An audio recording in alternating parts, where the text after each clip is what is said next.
we're live. Christina Chu, Awesome. welcome. Christina Chu Studios. You have your own like studio. I mean, I guess it's just my living room, but you can manifest anything, I feel like. I've never had a dietitian on, Well, and a sports dietitian to I'm say. so lucky. I'm so excited, honestly, just to chat and to have this conversation. Yeah. I think you do such a great job highlighting people Likewise, in thank you. Chicago. Thank you. And I was just telling Jeff from Remember, I'm like, you have a great radio voice. Jeff does? No, you do. Oh, I do. Oh, yeah. I've heard that. Yeah, people have told me that before. Yeah. Well, but almost like when I first heard it, like I can put them to sleep. Totally. Like I should read them a book to put them asleep. I should fall asleep right now. Shavasana for 3 hours. Yeah. I've thought about that during yoga sessions or doing voiceover work, and maybe like creating a show for not Wake Up. Yeah, Sam Harris has a podcast called Wake Up, but what's that? The Calm app. Calm app. Yep. Or like one of those car commercials that are like trying to be really sleek. Yeah. Yeah, I could see that. Just putting it out there. Well, side tangent, but like how to communicate in addition to how to digest and absorb. No pun intended. Right. Information are just at least two of the main things that school should be teaching. Absolutely. Some of the skills that people should walk away from that are universal, transferable to any niche you fall into. Right. Exactly. Yeah. I actually took a public speaking course in my undergrad. Yeah. And that was probably one of the best courses I've taken. Okay. Because my professor I think still is like a pastor or a priest. Okay. And I'm like, he was an OG TED talker. Mm-hmm. You know, like you go to church and then you're like you look forward to it. To him what? speaking, Oh, like he's that absolutely. captivating, like that magnetizing, like Totally. just pulls you in, and yeah. And I was like, wow, this is the best class I've ever taken. Yeah. And that wasn't even part of my curriculum. Right. Honestly. So yeah, I feel like they should definitely teach more communication. I mean, that's the big critique of the younger generation is that they only really know how to communicate digitally. Yeah. LOL. Riz. So like, oh my God. I when I say shit like that, like I cringe so hard, but I'm trying to like relate to the students. Yeah. It's so hard though. Yeah. I think the last one was sus. I was like, I feel weird saying that. It feels so weird. Yeah. Even saying like suspicious, I'm like, I rarely use that word ever. Why is that in my vocabulary now? Yeah. And as an elder Gen Z, technically, I do not accept responsibility for those folks. Well, which then begs the next question, like, what are some things that we might refuse to implement or practice that we feel like our parents or our grandparents kind of like refuse to practice what we've kind of, So like, true. I wonder what our generation, like what that thing is going to be. I have no idea. Maybe it was like crypto. I don't know. Maybe. Crypto. Maybe. I don't know. Well, that's enough side tangent. So as a how long have you been practicing? Like, So I've been a dietitian for 4 years. Okay. 4-ish years. Okay. Just over 4 years. Is it everything you imagined it to be? Not at all. What a crazy world we live in. I just had to it was my mom's birthday this weekend, and my mom has no idea what I do. I think she still thinks I'm a lunch lady. No, but like kind of. And the things that I the things that I deal with, or like the questions that I get asked are just so bizarre that I'm like, my mom would literally never believe what I'm doing right now. Like I have to tell people not to eat animal food. Like, you are a human. Yeah. Don't eat animal food. I saw that. That was funny. Yeah. Or it'll be like, oh, well, like cat food has X grams of protein and it's so much cheaper. And you're like, yep, for a reason. Like, can't I just eat that instead? And it's like, no. That was really a thought. That person really had that Absolutely. The things people do for protein, I swear. Yeah. Yeah. Along the same lines of parents not completely understanding what you do, they don't even, I feel like for my parents, they don't even have the questions to ask. That's fair. Yeah. But part of you like wants to open that conversation, and they just, what if, like, it's frustrating if like they're not curious. Yeah. Yeah. And very black and white. These are people that have sacrificed their life for your life, and you're just trying to show them that it was all worth it. Right. And they don't show interest. And it's frustrating. So I'm not sure if you resonate with that or some part of that. I don't think it's that they don't show interest. For me, it's like I think my parents just trust me enough to know what I'm doing, to put a roof over my head. Like, they're like, she's good. They were actually like pretty not controlling, honestly. Okay. They were very like, no, like, she's got a good head on her shoulder. Right. Like, she'll figure it out. We don't need to hold her hand or anything. Is there a part of you that wants to evolve that relationship from parent to child to more of a amicable friendship in a way? I feel like a parent should be a parent. Ooh. I really do. Okay. I know people who are like besties with their mom or their dad. Well, yeah. Oh, so it can be a little, not cringy. Cringy is too severe of a word, but like when someone's still developing, right? But like you're a fully developed adult, and Am I? Be careful. Okay, humble me, please. Yeah. Keep me grounded. Thank you for that compliment. To some degree, right? And it's like to have conversations that you might have with your own friends, but right. with as so more of as peers, but you still maintain that parent dynamic for sure. Totally. Right? Yeah. No, that makes more sense. Yeah. Yeah. I mean, I'm not gonna, there are people who call their mom and they're like, Mom, like, I slept with all these guys. I'm like, oh my God. Like, I just, like, that's not something my parents want to hear. But like, some people do that, and they're like, they call their mom every night. Oh. Like, yeah, I think if I called my mom every night, she'd be like, what's wrong? Like, are you okay? Now, but she'll be there. Isn't that a tricky me. situation? Because you want to be the parent that has created a safe space enough for them to reach out if they did need anything. Totally. Right. And then, but I'm not dependent there's got to be, Yeah. absolutely. Yeah. I know. It's a fine line. It's okay. Everyone, I think, has a different parenting style and a different way that they grew up. Yeah. But yeah, it always cracks me up when my parents are like, we sent her to school to be a dietitian. So why isn't she like? Where do they expect you to work in? I don't even know. Like, do you? I don't even think there are expectations, honestly. Is it your own practice? Is it out of like or a group of people? Or? Yeah, I mean, I think the traditional route is to work in clinical, like in the hospital setting. Okay. I originally kind of wanted to work in corporate wellness. Okay. So working at there's so many corporations here, a Google, a McDonald's, and being like, and they have their dietitian. Own dietitian team. Mm-hmm. Oh, that's interesting. Or more so just like one person probably. Oh, okay. Or to work for a company that like consults for all these corporations. Okay. And do like the lunch and learns and the team challenges. Yeah. And, if we go back to the office, right? Season whatever it was, the weight loss challenge. Oh, okay. Maybe done in a more professional manner. Sure. Something along those lines. I think that's, outpatient is a huge one. So right, where they all stepped on a scale. That was funny. Oh my God, I know. And Kelly took a tapeworm that Creed sold to her. Like, it was fantastic. Oh, great goodness. writing.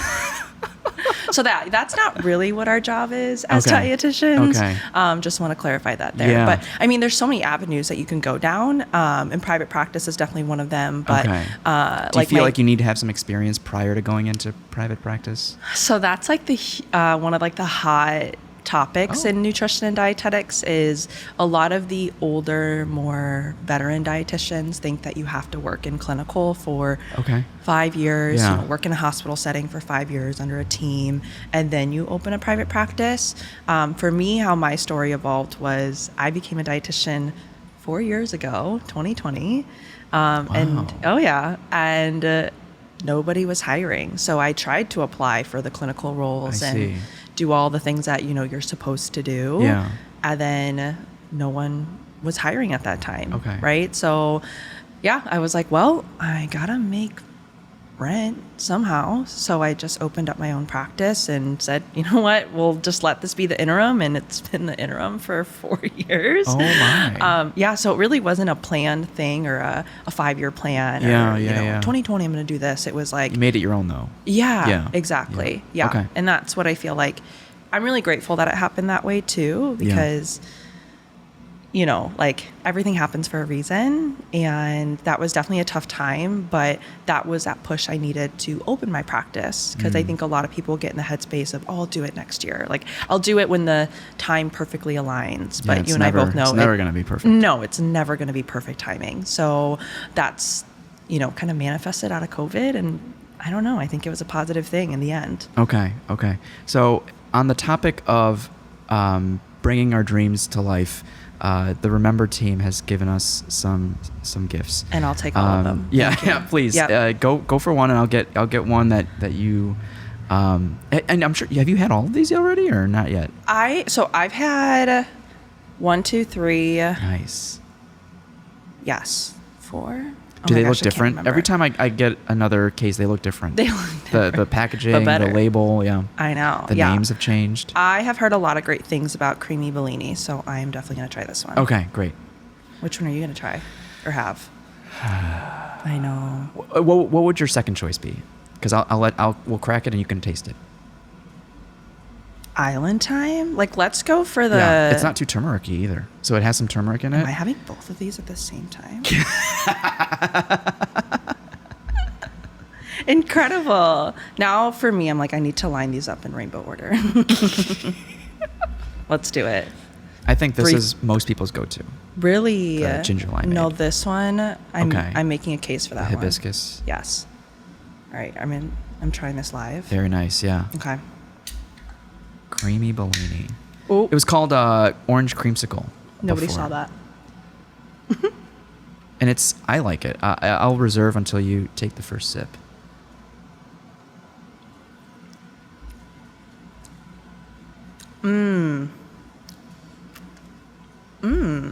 It has layers. Oh, wow. That's a first.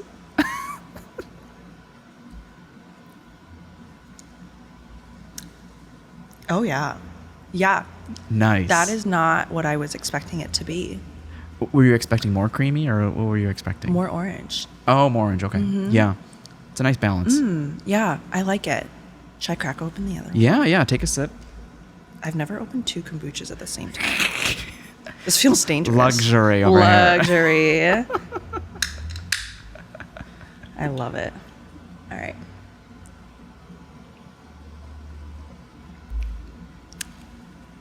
Ooh. That one's stronger than the Bellini. Yeah. 2 sips, you know the rules. One day I'll meet Dave from One Bite. Oh, yeah. One Bite, you know the rules. He was in Chicago a couple of weeks ago or something. Yeah. Yeah. I like them both, honestly. Yeah. I think I like the Bellini better, but the thing that I really like about the hibiscus punch is the ginger. Ooh. And I like the kind of spice and kick that it gives. Okay. This one is really, Island Time is a great way to describe it because I feel like it's sweet. It's Is it tropical? super tropical. It's got a little spice to it too, and then the Bellini is very like smooth for sure. So it's like different times call for different kombuchas. Exactly. One for all. Honestly, taste the rainbow. So I didn't get a chance to do a deep dive on your Patreon. And it's been going for a little over a year now. Yes. It's very well polished. Thank you. You're inspiring me to start a Patreon. Do it. Honestly, do it. Because I don't think mine is very polished at all. It's just me. Yeah. No, it is though. It is. And have you seen growth over time? Absolutely. Okay. Yeah, for sure. So I started that Patreon roughly about a year ago. Yeah. And really the origin story, I guess, if you will, with it is I have found that a lot of clients would say, hey, I heard this on X podcast. I heard this on Joe Rogan. I heard this on Huberman, what have you. Sure. What do you think about it? And it would always crack me up, especially for a client, because I'm like, you're working with me and you're paying me to help you with your nutrition. And one podcast is all that it takes to kind of switch your mind about things. Yeah. And so what I've understood or, started to gather was like what people are listening to on their commutes, on their walks, on their whatever their work time, like that's what really infiltrates from a knowledge and education standpoint. So like people aren't reading books, like people aren't taking classes. They don't have the time or the perceived time to do so. They're putting something in their AirPods or putting it in their car when they're driving to and from work or the grocery store, and that's really where they're getting a lot of their information. And I'm like, well, that's a place for us to infiltrate, or for me to infiltrate. I've never heard it like that. That's so interesting. I mean, it is true, though. It's true, think about it, right? Like people are, you're just a I summation. almost miss having a longer commute because that's usually when I catch up on podcasts. So I don't really have time because I can't have it in the background. I can't intently listen to it if I'm washing dishes, but like usually I need like my full attention. So a commute is like usually where I would have done it, but I live 5 minutes away, so like it's hard. Yeah. I mean, there is kind of a blessing, to having some sort of commute. But then I also realized, a lot of these podcasts, they would make these claims, but it's like, it's an ad really is what it is, right? So it's an ad for Athletic Greens. It's an ad for whatever else is around these days. BetterHelp, Blue Chew, like they're everywhere, right? Oh my God. I know. And so people, I could tell that they were taking the information from the ad, which is marketing, and then taking that as like, this is what I should do. But it's like, you might not need Athletic Greens if you're eating regular greens. But the ad was so good, ad read was so good that they were like, this is what I need. I need to spend $100 or whatever it is these days. It's that trust with the host. Totally. Yeah. And I'm like, no, the host, read the paper. And then, like, if you listen to any other podcast, some random company that they have as their sponsor, it's like, read, done. They even clip, the segment where they do it. And so I'm like, just think about it like that. And so anyways, I was doing all this deep thinking, and I was like, there's so many ads out there. There's so much, everyone's listening to something these days. We don't sit in silence, God forbid. And so I was like, you know what? I need a space for that. Like, I've heard from my clients of they've done their thing. They've graduated from nutrition, if you will, but they still want to stay in contact and listen and just be involved. And so that's kind of how it all came into fruition of people need information that they can just kind of mindlessly infiltrate. And not in a way that, honestly, a lot of science podcasts are just so boring. So boring. Is there any way around that? Like no. It's hard to like sit for 3 hours, listen to Huberman, but like if you're very into the topic, I don't think there's any way around that. Totally. I think so.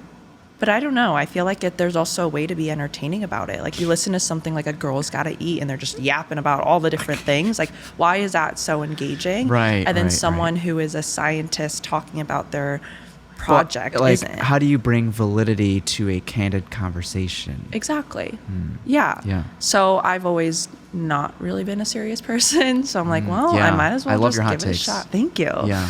What's the mini-series called? The Brand versus Product? Or I really like that one. Yeah. So that was inspired by someone else, and I can't remember the creator off the top of my head, but I think his name is Oren. He does like branding, marketing, like that kind of stuff is his content. Sure. And he did something similar to that of like brands, or like, are you buying the brand? Are you buying the product? Yeah. It's for like luggages. So like, is the away luggage really worth it?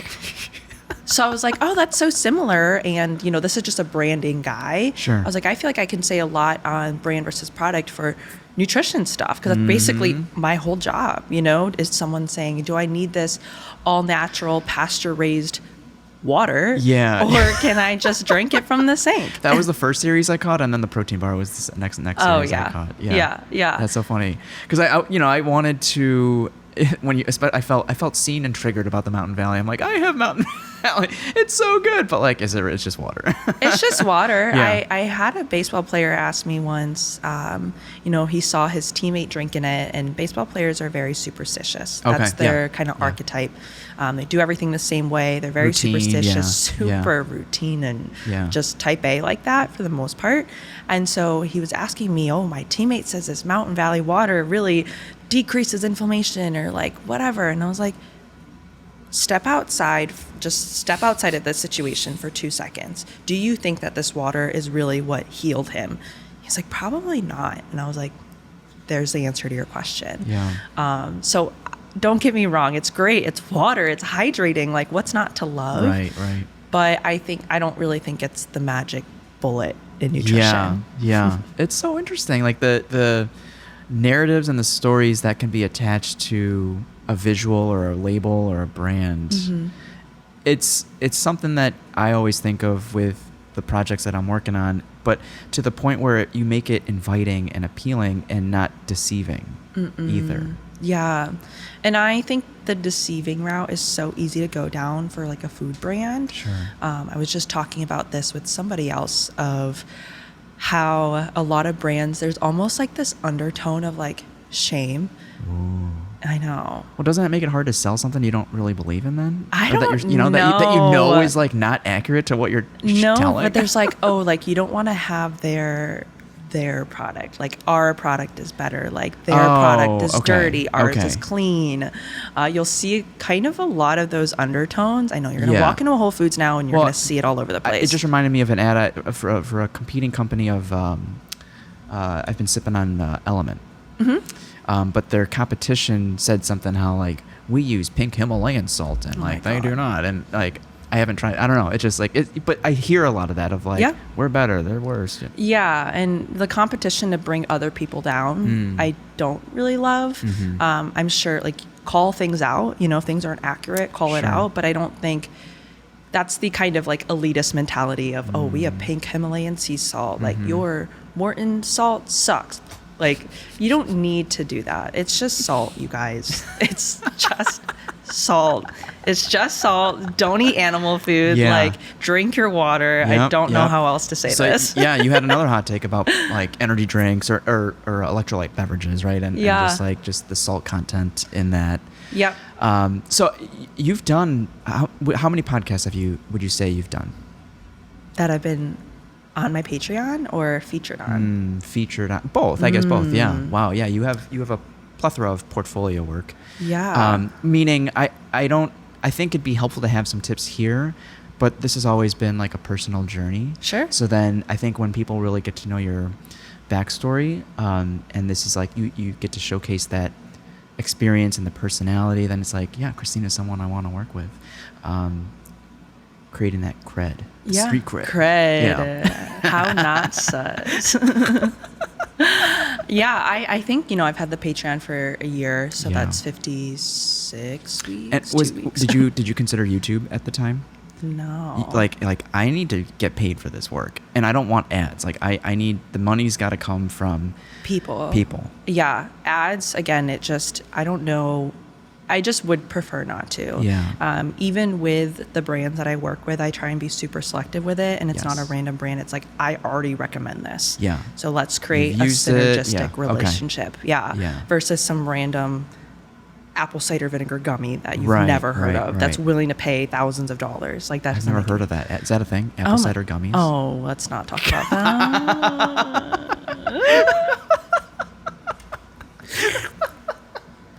It's funny when we go. The piping hot tea. Yeah, we were a little let down when we went to go see Huberman Live. People, like, they gave away notebooks and AG1 and things like that, and like it. I thought we were gonna walk away with like practical tips, and like not really. It feels like a cult, like a rah-rah, like biohacking. I'm curious how he felt if he did a post, an episode post shows, like how he felt about those shows. Do you think he feels things? Oh, damn! Like, he scares me a little bit. Okay. He's so like methodical that I'm like, does he feel like a rush when he goes on stage, or do you think he's think so. I don't know. So I don't really know. You don't think that the tats soften him up a little bit? I don't know. Humanizes him a little. Humanizes. Yeah. Who's more robotic, Lex Friedman or Andrew Huberman? Oh God, if they were in a room together. They have been in rooms together. Oh my God, it would feel like or Elon Mr. Musk. Robot. Yeah. Oh God. I would walk in that room and be like, it would be like looking at this. I'd be like, I have to get out of here. Like, no, this is not my space. Okay. Like, hello, is anyone in there? anyways, yeah, I think I have been Patreon, Patreon, and then several other like guest episodes. Yeah. So they're definitely out there for tips and, more so practical nutrition information. And that's really what I'm all about, is the practicality of it. Right. I have a diversity of clientele all over the country who some will exclusively shop at Whole Foods and only drink water from a glass bottle. And then I have folks who, work 3 jobs and are just doing their best to try and support their family. So so you're open. You're not just a like high intensity, like, was it combat sports or jiu-jitsu? Well, like what right? I mean, be surprised that not every combat athlete is rolling in money. Oh yeah. There's a lot of amateur fighters out there who, I've had a fighter who was working as an Uber Eats driver. Wow. And was like, well, this is how I got to support my family while I'm training. So what can I eat while I'm on my drives? Wow. So not every, not every MMA athlete is a Conor McGregor out there. Yeah. And a lot of them don't really come from great backgrounds. And so they're just doing their best. And the one thing they know is fighting.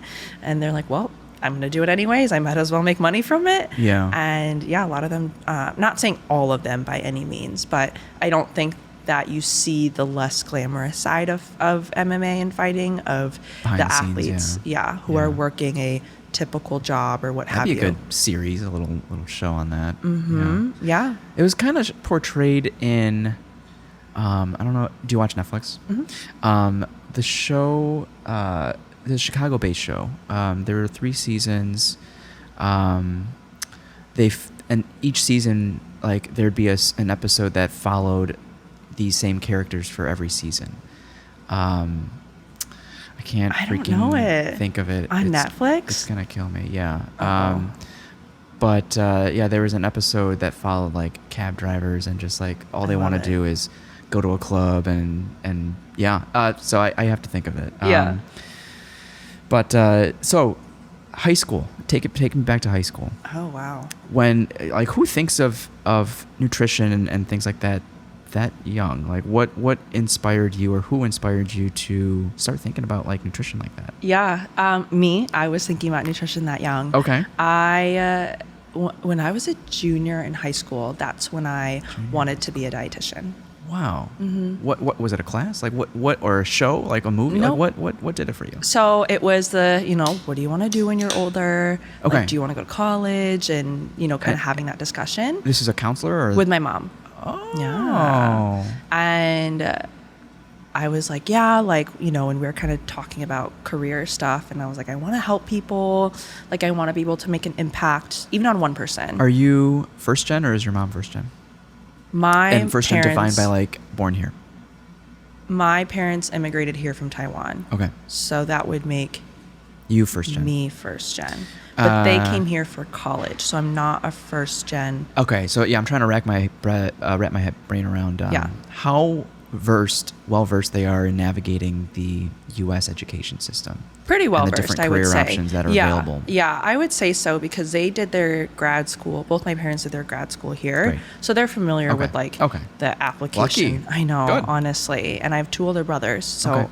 Okay. So then you get to learn from them too. I know. Yeah. I kind of had it easy. I'm not gonna lie. Well, for the most part, in the grand scheme of things, like, I'm very fortunate. Okay. But So I was like, I want to help people. Like, I do want to go to college.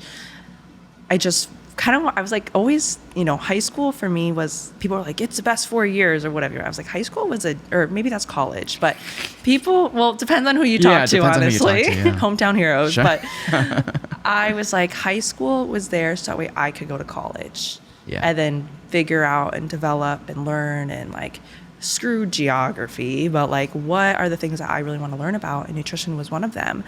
And I remember, I call it the high school lunchroom concept of when you see the food that everybody has, and it's not just the food that you have. Mm-hmm. You see what type of sandwiches people bring or nothing that people bring in the school lunch. And I always just was really fascinated by that. Okay. And I remember this girl I knew, she had a mayonnaise sandwich. So white bread, mayonnaise, white bread. And I was like, like, interesting. And she was really picky, there's always that to deal with kids too, but I was like, fascinating. Like, she doesn't eat fruits and vegetables. Like that was sort of forced upon me, and I grew to like it. But I was like, oh, if I didn't have a fruit or vegetable at lunch, my mom would be like, what? Like it's always an option there. Yeah. And so I was like, huh, how interesting. So I was like, not everyone eats the same. And like in my young little head, I was like, that can't be healthy. Like she must be hungry. That must not have a lot of nourishment and nutrients in there.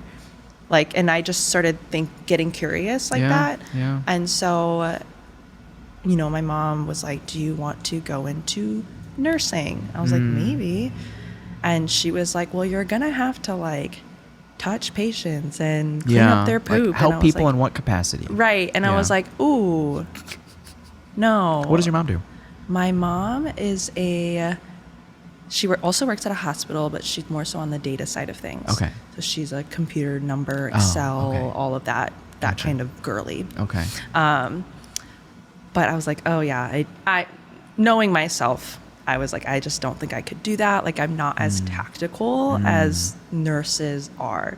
Nurses are awesome in that way. Yeah. That they'll just jump right to action. I'm like a thinker. I'm like, let me think about what I need to do.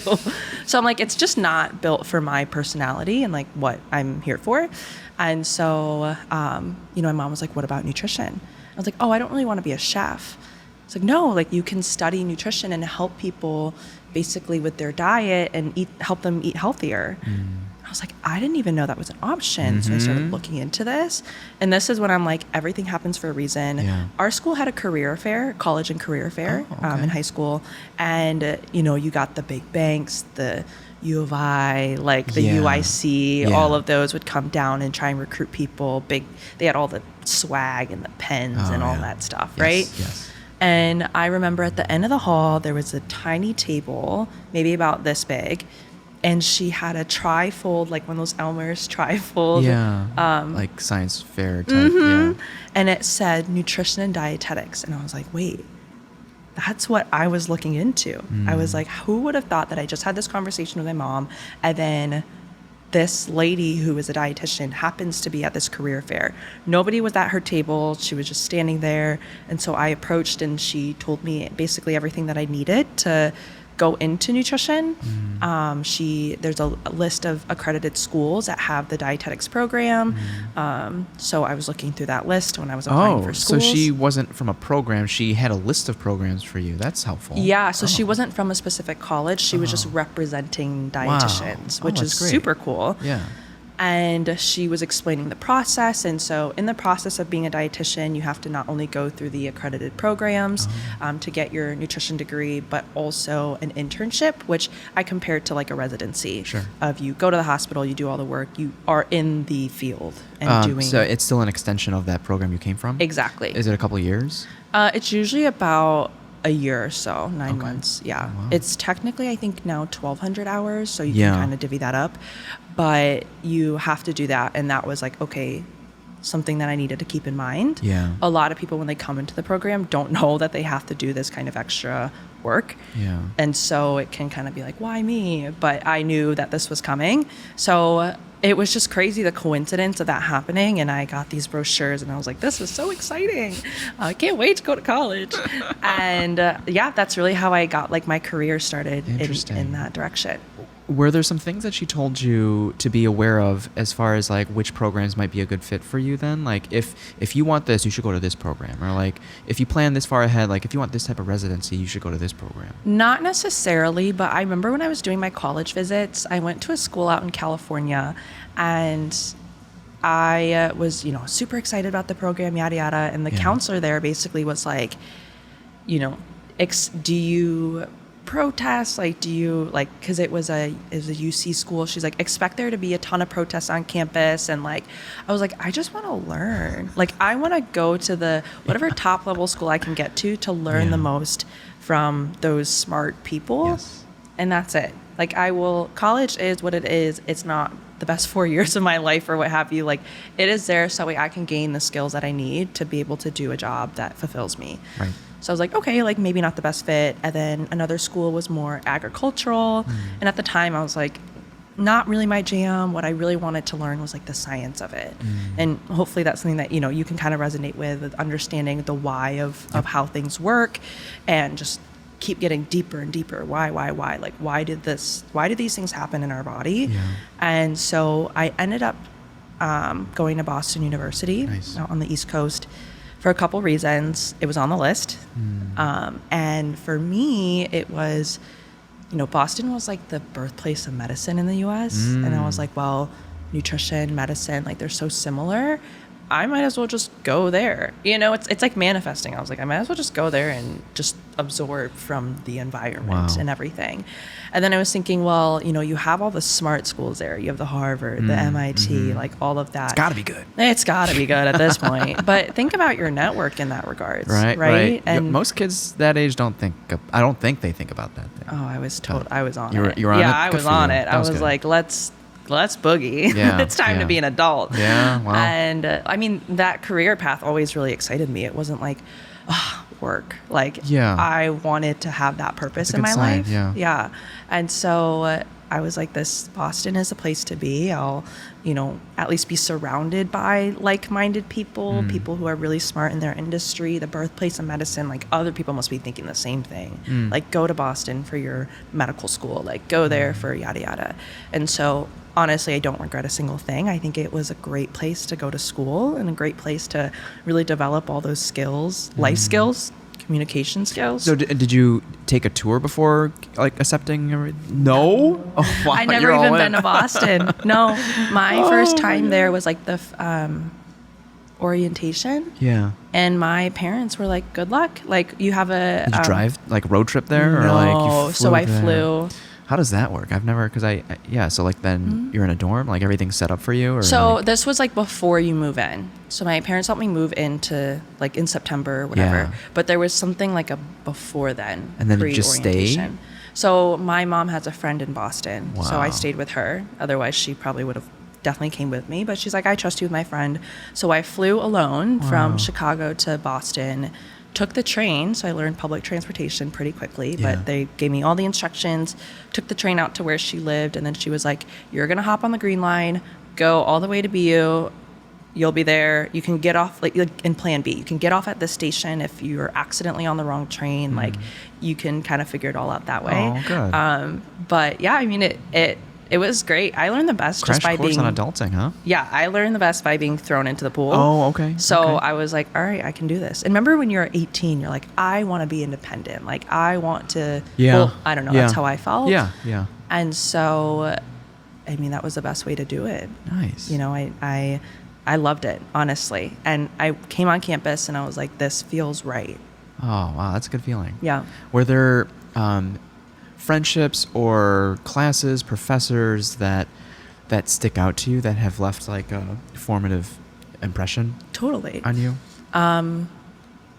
I can think of that public speaking professor so I took a minor in communications because I understood the importance of communication over another science degree. I wish I and maybe if anyone younger is listening was more intentional at that time. I was the cookie cutter pre-med biology math minor, cookie cutter, like it just like, and it like, here's another weird cringy word, ick. Like, ick. Yeah, I love that word. Yeah, when I think about it, I'm like, I wish I thought or was more thoughtful about what I truly wanted or like how I felt fulfilled, and I just didn't. I felt like I floated through school. Yeah, I mean, that's fine too. You know, everyone has their own journey. It's just, I just felt, for me, it was like a tremendous amount of responsibility. Wow. I went to a private school with full tuition. Yeah. Like, there was no, state tuition or whatever, where they decrease the cost. And my parents were like, are you sure you want to go here? Yeah. I was like, absolutely. Like, it just makes sense. So they were really supportive in that way. But like, I took that communication minor because I realized, like, people don't care how smart you are. They really don't. People don't care what grades you got, what your GPA was, where you went to school, like what your degree or qualifications were. And I remember figuring this out because I would read all these at the time, like the blogs and the magazine articles, like that was the thing. And I was like, why aren't there more dietitians talking about nutrition? They're interviewing, I remember it was interviewing LeBron's trainer. And I was like, what the heck does LeBron's trainer know about nutrition? Like, why don't they interview the team dietitian? I was like, why is there this disconnect? So I was like, I think communication is really important. And that was, I felt like it wasn't preached enough in our program because they were like, be smart. And I was like, okay, but like you're talking in such big words that like I'm confused, and then other people are going to be confused too. So no one's really listening. You're just speaking within your own little academic bubble. Just to sound smart. Yeah, and it's just not this connecting. huge. It's a huge echo chamber, and I was like, this is dumb. Like this is so silly, and I just didn't love that mindset. So I wanted to do communication. These were people who were going to be journalists and marketing and broadcast, and so they had a different way of thinking. Okay. If you can think about the communications major, they're more creative. And the way that they speak and present themselves is really important. So it's just a really great mishmash of the smart academic type A numbers, hard science with the soft skills of communication. So in practical terms, what did that minor allow you to do to merge the two worlds together? Like what aspects did you see that you added on to your repertoire from that minor? It forced me to communicate in less words. Ooh. Because the big thing then was people aren't reading these long articles. Yeah. In academic science, you have to write long articles. Yeah. So like for me, I was like, okay, I'll do that for school, but in practicality, I need to learn how to communicate with less words. And captions. Exactly. And captions and subtext and headlines. Yeah. During this time, I wrote for Boston Magazine. Wow. And so, I mean, it's live, it's not a school project. It's an actual publication. So I remember my editor being like, less. Sure, everything needs to be shorter. Your headlining needs to be more attention grabbing. Like this paragraph is too short. It needs to look like this. Like even just the stylistic thing. Kind of like a crash course on personal branding. Oh my God, I loved it. And it was so uncomfortable because you're like, I don't know what I'm doing. But to have someone coach you through that just was awesome. What were you writing about? So at that time I was a personal trainer, so it was like training articles, like five exercises you can do on your TRX. Okay, sure. Yeah. So not in the nutrition space, but at that time I was a certified personal trainer. Wait, at that time? Yeah. So 18, 19, like 20, like when did you have the time to just get this cert? Honestly, it was a pretty easy test. I took it, I think, the summer after my freshman or sophomore year. My first job in college, I was a tennis instructor. So I loved playing tennis. I played tennis in high school. I was like, I don't want to do this in college. I want to focus on nutrition. Okay. So in order for me to get a job, I remember the work study job fair. Okay. They were hiring for, front desk and, whatever, minimum wage jobs. And I remember being like, well, I still want to play tennis. I love this sport. I want to be involved. Like, I wonder if I could teach it. So I walked up to the fitness recreation center place and I was like, hi, I'm Christina. Like, I am an incoming freshman and I, play tennis. Like, I'm wondering if there's any way that I can be involved in maybe teaching tennis if you guys have tennis lessons. He was like, I'm not the guy, but I'll connect you with the right person. Oh. And so they were like, actually, we're looking for someone. So I kind of they weren't hiring actively, but I sort of weaseled my way into that job. You never know until you ask. Yeah. And it was one of those jobs where like you made pretty decent money because it wasn't minimum wage. And so I was like, well, you work less hours to make the same amount that you would at another job. Light bulb. I know, literally. I was like, oh, makes sense. Like, I might as well use my skills. Yeah. And so I started there. They ended up transitioning me more towards like the kids classes, and like I just did not know how to deal with children. So non-students, the gym was open. The rec center was open to the public then. Totally. Okay. Cool. Yeah. Okay. And a lot of it was like alums and stuff, but then they would bring their kids there, and I just didn't. I would rather have worked with the adults at that time. I did not know how to speak up for myself, so I was like, okay, I guess. But I ended up being like, you know what? Like, it's time for me to close these doors about, I think, 2 years, a year and a half into the job. And then I was like, well, I'm really interested in the training side. Like, I want to be a personal trainer. So I ended up taking that exam and then working at not the school gym, but a gym like next to the school. Nice. So I was, training there, and then I did a lot of the writing, and then that's kind of when social media, I feel like, really boomed. Ooh, okay. Mm-hmm. Okay. So we like lots. I got a few little side combos. Lots of avenues. Going on. Yeah. Something I've noticed. So I used to work at a private golf club, and then now we're members at Midtown as well. Why is it that tennis seems to be for like the upper class individuals? Why is that? No idea. Because it's like, it's not expensive to get into, like hockey, right? It is. Tennis is expensive? No, well, hockey is expensive. That's what I'm saying. Like, yes. why do these like clubs, private clubs or gyms, make it? I know there's like public tennis courts too, but just like, I don't know. Yeah, I don't know if it's the prestige. I mean, even if you watch the U.S. Open, right, it's, you know, like it's very prestigious in that way. I think it's just the culture of it. Okay. But it is also a very accessible sport because there are public tennis courts. All you need is a racket and a ball. Yeah. You don't need the special shoes or whatever, the cute outfits. Right. Like you can, but it is it kind of hits both ends, you know. It can be super prestigious, but really it's a very accessible sport versus something like a hockey. I mean, you would have to go to an ice rink. You'd have to have all that gear. Oh, I know. There's no way you can play hockey without gear and skates. So like I feel like less accessible. Yes. But tennis is super accessible in that way, but all you really see is the high end, what is it? Yeah. Yada yada. Yes. Okay. Yeah. Very interesting. So then how was your experience training then? And at what point were you ready to give it up? I loved it. I felt like that really shaped me. It taught me a lot about communication, honestly. Yeah. Think about it. Even in my tennis job, I was 17, 18 years old teaching 30 plus year olds, telling them what to do. And you want them to understand it, so you're probably explaining it 5 different ways. Right. Yeah. For me, it was just like, cues. Hold on, this older person, I'm in charge of them. Ooh. Which like That was dynamic. not a thing. Yeah. Right. Yeah. Like, this is a master's student. Like, I was a freshman at the time. Very Like, cool. who am I to tell them what to do? But you just kind of had to have that switch of like, okay.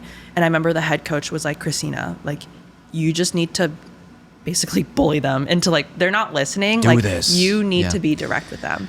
Which reminds me of when you mentioned networking. Yeah. Right? And like, you've helped someone that might be a master in a different industry. Totally. Right? And then if you were truly helpful to them, they're like, I love the way you have taught me. If you need anything, let me know. Yeah. And so that kind of brings me to my like crazy origin story, or I guess not really true origin story, but like a huge part of the nutrition training-esque thing. Yeah. One of the girls who came to the class was, I think, a master's student, honestly, in music. And she was like, oh, well, I'm looking for someone to train me on the side. Like, do you think maybe, you know, when I became a personal trainer, she's like, do you think maybe I could, you know, pay you in cash and we do something after the tennis classes? Sure. Like, I hope the IRS doesn't find this video. But I was a broke college student, so I was like, absolutely. Yeah. And that's that network side of things. She, you know, at the time really enjoyed everything and yada, yada. So I started training her, and then she's like, oh, well, like, I also know you're a nutrition student, or maybe I asked her this, but, you know, would you be open to talking about it? Like maybe 45 minutes of training and then 15 minutes talking about nutrition. Yeah. And she was like, I don't have any diseases, conditions. Like, I won't sue you, I promise. Like, she's like, I just need some sort of general guidance. And so I was like, sure. Like, you want to pay me something? Like, I'll take it. You know, like, that's 2 Chipotles. Awesome. You didn't feel this imposter syndrome? I think I definitely did. Okay. But I'm a big fan of like fake it till you make it. Oh, wow. So I was like, sure. Yeah. I'll figure it out. Yeah. What's the worst that I could do? I'm in school for this. It's not like I'm studying something operating else. on someone, yeah. Yeah, exactly. So I'm like, okay, the worst thing I can do is tell her to eat more fruits and vegetables. Like, I'm okay. And maybe this isn't applicable to all industries, but I was like, sure, like someone wants to work with me. I might as well let them be my guinea pig. And she kind of approached me in that way of like, I know it's not going to be perfect, but I think it's a great learning opportunity for you too. I mean, she's wonderful. So that kind of started it all at that comfort of working with people one-on-one. Again, you're like 18, 19 years old. Yeah. And then going into personal training, working with more clientele, feeling more comfortable, communicating with them. It's scheduling. It's selling. Being a professional. Yeah. So with the training aspect, like learning that communication skill, you know, the selling, the scheduling, showing up on time, coordination with schedules, honestly, a lot of scheduling. But then also like, how do you maintain that client relationship. So it's not just a one and done session. Like, how do you want them to come back and treating them in that way? Right. But like without stringing them along, like still giving them everything they need, right? Yeah.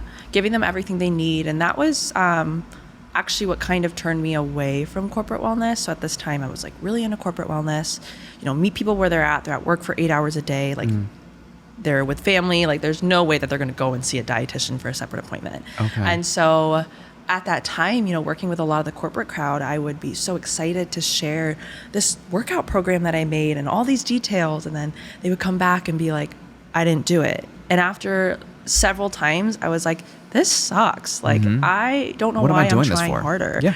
And so again, that was on me too, right? Of not being able to kind of read that. And a dietitian told me once of like, you can't work harder than your clients. Like you can't work harder than expect them to do the same. Yeah. Just you because can't want it more than they want it, right? Exactly. Yeah. But that was just a lesson learned. Sure. And yeah, I was like, I don't think this is it for me, but I'm really happy that I did that because I learned all that when I was in college versus learning all that in my 20s. And then later on figuring out that that's not what I wanted to do. What first exposed you to corporate wellness?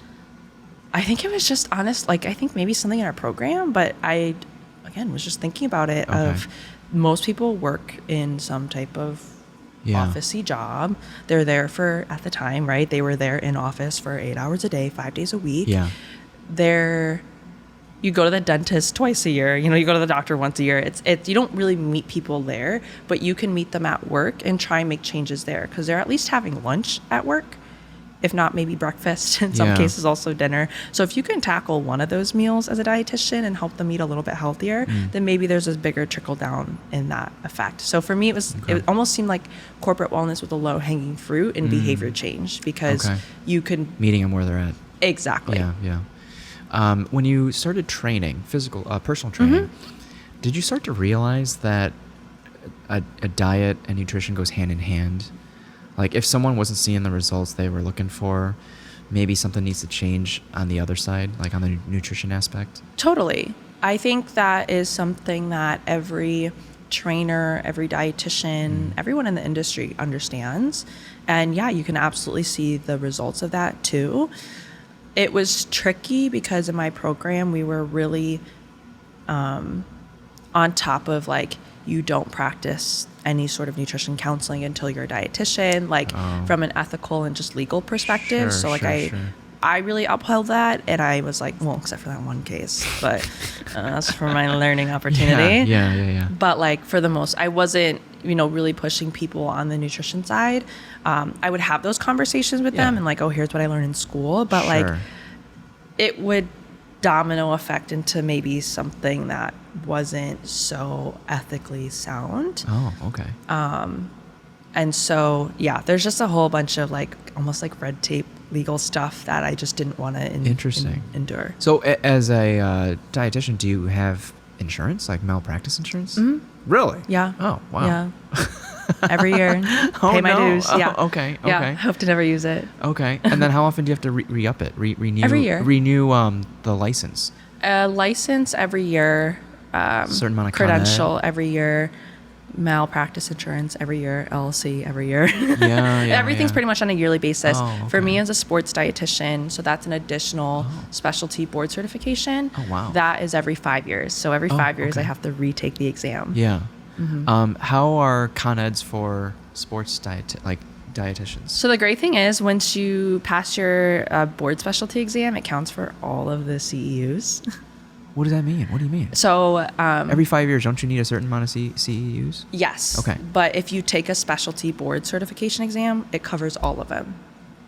So, but do you have to take boards over and over again? You do. Oh, okay. Mm-hmm. So that's it's an exam. You have to take an exam every 5 years. I see. But it would cover all of yours to be a dietitian. That's a more objective way to do it rather than going to conferences and sitting in on live lectures. Yeah, that's true. Yeah. To each their own. Yeah. I mean, I hate studying, so I'm kind of dreading the day that I have to go back and open that textbook. But, okay. I mean, you got to do it. Is this an industry or a niche that changes rapidly? Totally. Okay. Sports nutrition was not a thing. Not a huge thing as it is now. Yeah. Even 10 years ago, I want to say. Yep. Every most, if not all, D1 colleges have some sort of sports dietitian on site. So not just campus, but specifically for their sports team. There's football teams out there that have multiple per just the football team. Oh, okay. So like, it is definitely a big industry now. Most professional teams will have a dietitian. Why do you think that is? Is it because there's a lot of players? Yeah. And what's the ideal dietitian to student ratio or to client ratio? I don't think that ideal will ever be reached, honestly. So I think it boomed just from strength and conditioning got so big. So more so on the training side. And then what goes hand in hand with that is nutrition. The athletes need to eat, and at the time, they were receiving like really not great food, and so you could see the effect on their performance. I think it also helps from a recruiting standpoint. Hey, come to our college. Like, we have these resources for you here on campus. The ideal ratio, I mean, I work in private practice, so it's 1-to-1. That's not realistic in the college setting because you have teams. For most, this is not. Well, what do you mean? So, don't they have like individualized plans though for each player, or not really? Oh, okay. Right. If you're at a SEC football school, probably. Okay. But like some of them will have their personalized supplement lockers. So Joe Smith opens that locker, takes the supplements, boom, shakes. Everything is so like regimented. Exactly. Wow. It's funny sometimes even the college level of that like high level of nutrition, it goes down in the NFL. So they're so used to such high standards in the college level. Interesting. In the NFL, they might only have one dietitian or maybe two. Because they're self-sufficient, or do they have the money to hire their own people? It's a political thing, maybe not. Maybe that's a Patreon conversation.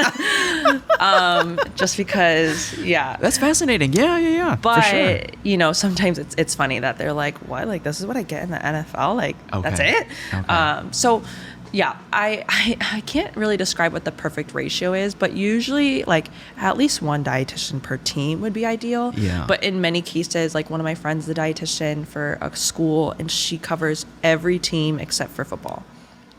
So like 12 plus teams. And it's like, Is she overwhelmed? Oh, totally. Is the sky blue? Absolutely. Because if you think about it, these teams are like, hey, we'd like you in for a team talk. We want you to come up to practice. We want you to come to our games. You can't go to 12 or whatever it is. 12 games and you're only one person. Right. So, it's tough. It's absolutely ever evolving, and it's evolving rapidly. And I think the big thing is budget. Right. So do we have the budget for a dietitian? How important campus? is a diet? So exactly. Then how much should we pay our dietitian? Yeah. And from the like higher up perspective, you have to think about it on like the return of investments, right? You invest in this employee. How much are you really making back from that? And like, is this something that the students really value? How much does a diet contribute to winning? Right. Exactly. And how much does that contribute to recruitment and the student athletes staying and having a good experience? So Do you feel like there could still be more light being shown on nutrition then? Like does it? Well, I'm biased. Isn't that interesting though? Like all you see is the workouts and the physicality of it, but you rarely get to see what. The one celebrity that comes to mind is like Mark Wahlberg. That he's always like, 4 a.m, gotta get my second meal in before my third workout. Oh, Mark, what a guy! Check out these municipal shoes. Like, it's or Kevin Hart too. Oh my God. 2 short kings. We love them. 2 petite princes. No, I think it doesn't get highlighted a lot because it's boring.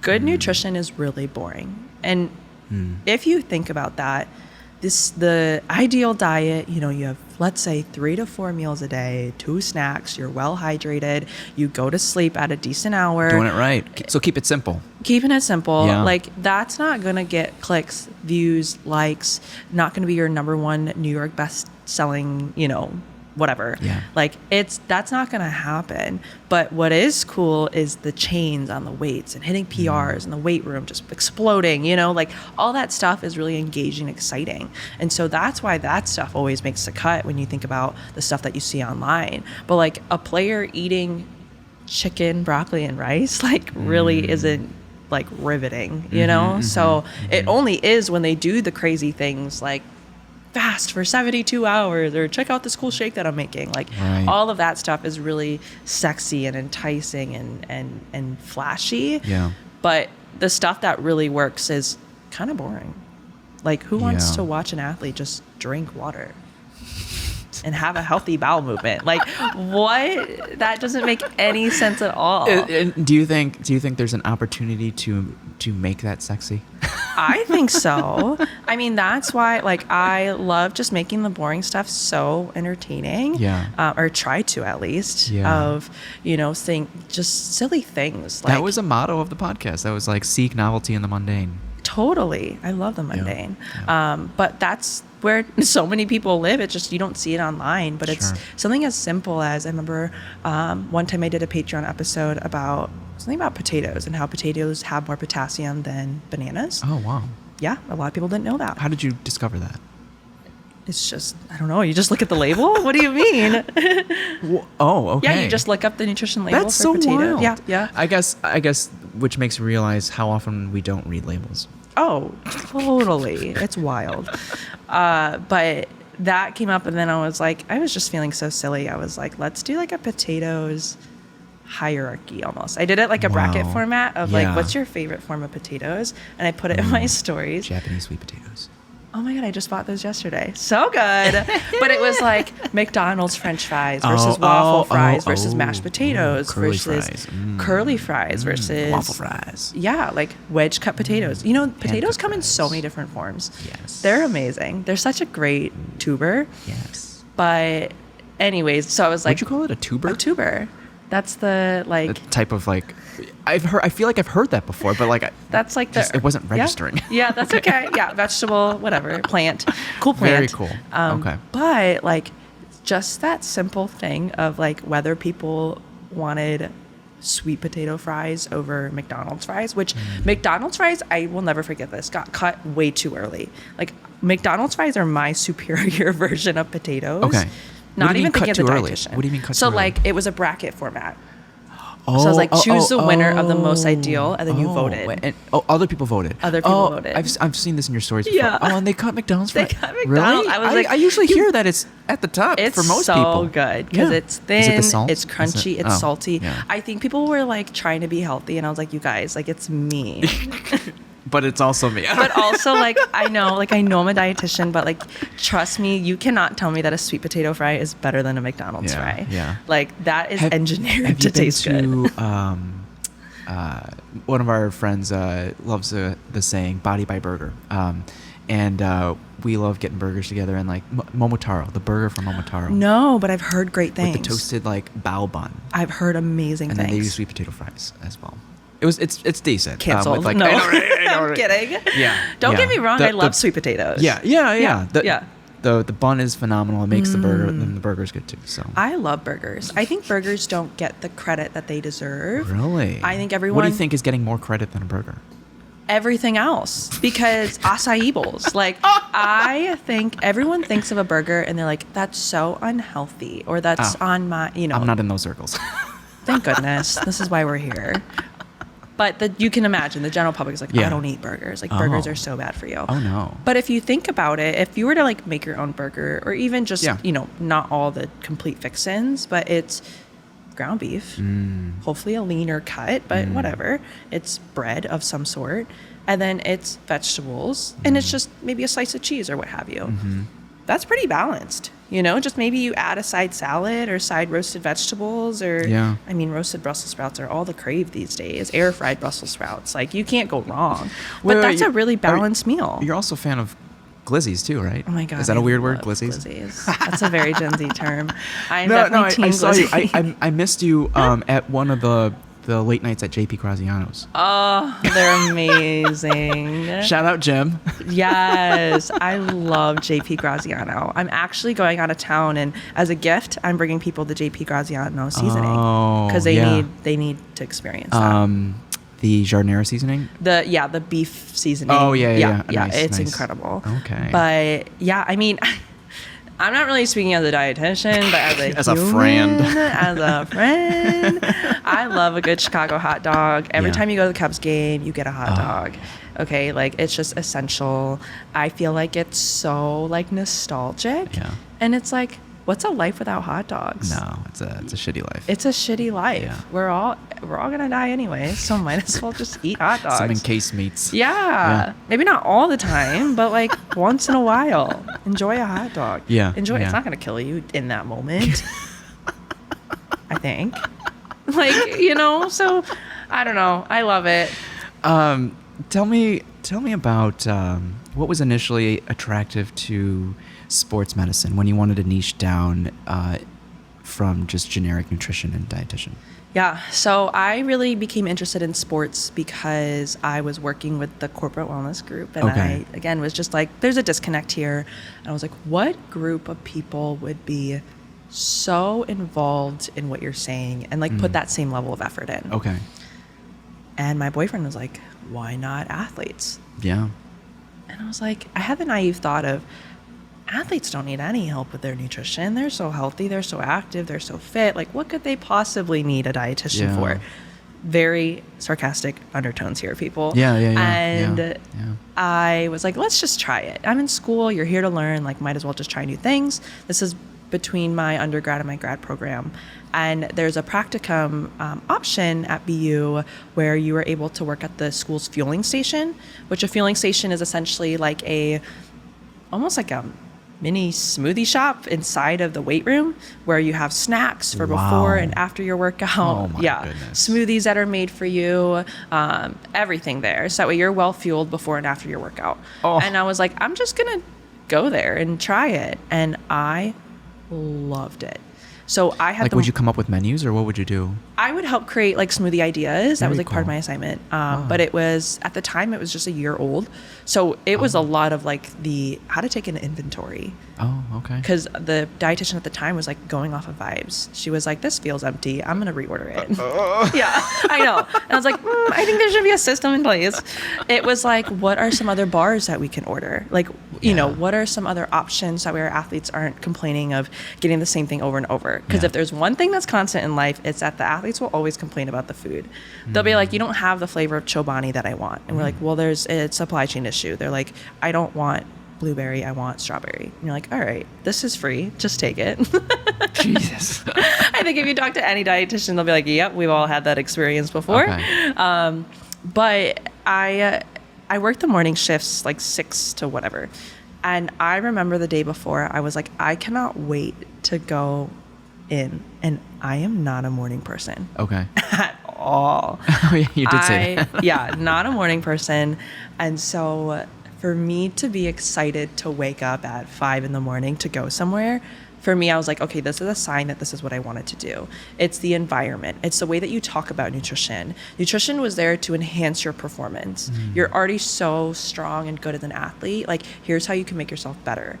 I feel like in a lot of health settings, it's like, here's how you not die. Like, that's nutrition, is here's how we prevent diseases. More reactive than proactive. Totally. And it's like you're talking to these, you know, the classic stereotype of like a 50-year-old old man who had a heart attack and now needs to learn about his diet. He's not listening. Yeah. But these athletes who are young and they want to achieve whatever highest level, or they want to go pro, or whatever their goals are, they're listening. That's interesting. It's those individuals that are seeking for novel ways or more ways to enhance their performance. And then you also notice people on the tail end of their life maybe have been recently diagnosed with cancer, some life-altering condition, and then they're like desperate for anything because the standardized medicine is no longer working, and it's just like maybe different diets or, you know, alternative medicine. How valid is stuff like that? I think it's a case by case. Okay. I also feel like sometimes alternative medicine gives a lot of people hope. Yeah. And I feel like that just has a power in and of itself. Sure. And especially when you think about things like cancer and what have you, you know, to each their own, you're allowed to do whatever you want, whatever makes you feel better. I think the challenge that I have with what you see in alternative medicine and cancer is you'll hear a lot of soy feeds cancer and Sugar feeds cancer. Okay. And those two are not accurate at Oh. all. Soy is a great source of protein, and what we're trying to deal with cancer is preventing malnutrition. This is also Malnutrition Awareness Week, in case anybody's wondering. I didn't know that. So, yeah, I mean, malnutrition can increase your length of stay at a hospital. Like, basically, we want our patients to be nourished. As you can imagine, with cancer, that's quite difficult. So to limit their option in food is really challenging. So for our cancer patients, they don't want to eat anything. So if we're continuing to limit that, and let's say the only thing that they want to eat is tofu or edamame or soy products, like let them have it, you know, and don't let that, this seeps in everywhere of that misinformation, shame you into eating this high quality protein. Or on the sugar side, like, do we want everyone to be guzzling sugar? No, not necessarily, but sometimes a big bowl of ice cream is the only thing a cancer patient wants because of their mouth sores, and it makes them, it soothes it, and it gets calories into their body. And at this point, we're like, we don't care. We want you to be fed so that way you can fight off this cancer. And so the alternative medicine tends to lean towards down, you know, plant-based. And I love plants. I think they absolutely have beneficial effects. But sometimes it's too exclusionary in a lot of the foods that actually, let's be realistic, these patients won't eat anything. So why are we making that list smaller and smaller? So I think it does provide hope in some situations, but then there are other cases. I remember my rotations having to do education of like these super sick patients. They're this big and, you know, and they're on chemo and they're like, well, I heard I shouldn't have they got all these anything, people whispering things, and they're, you know, Googling all the things. Exactly. Dr. Google, my best friend, cries. So yeah, I feel like is definitely a very high motivation group too. Another one is also pregnant mothers. Okay. Oh my gosh. I mean, they are so driven. It was just at the time I really didn't want to work with that population. I just couldn't resonate really. So that really wasn't for me, but I definitely resonated with athletes. But I will say, like, pregnant moms to be, like, new moms are so motivated in their nutrition. What's really amazing is that for a mother, like, a mother's body will prioritize the child over their own. Like, just naturally. Very cool. That's how we're built. So if, like, basically it's like the mother will be completely depleted, but as long as the baby is fed, that's what matters. So like, this is why we want moms to eat, is like, there comes a point where your body will break down muscle, will break down bone for energy to just be able to feed the baby if the mom is not eating enough. So eating can prevent a lot of that from happening. But like, of course, there's a lot of things going on. But I think it's so fascinating how like a mom's body can just change immediately for the sake of their own child. So like, that's a really highly motivated group as well. I wonder if there's any validity in trying to be at the top of your game when you're trying to get pregnant. I bet. On both the mom and dad side. I mean, it takes two to tango. Yeah. Yeah. I believe so. Yeah. Okay. I don't know. I'm not as well versed, honestly, in the pre, during, postnatal nutrition, but I'm sure there's got to be something of if both parties are really on top of their nutrition. Maybe it's a placebo, but we also love placebo. If it's working. It doesn't matter. Like, all it takes is one, you know? And I think for sure, I can only imagine that would be net positive. Okay. So then tell me, how did you land with fighters and grapplers? Yeah. So I got in the sports nutrition realm and I was like, okay, I love it. 6 a.m., happy to be here, happy as a clam, love the environment. And silly old me was like, okay, what's the next step? Who is the next more difficult? Like, you know, like, you're a student at this time, like, you want to learn everything. And even to this day, I'm still kind of like, what's next? You know, like, who else can I learn about? Who else can I help?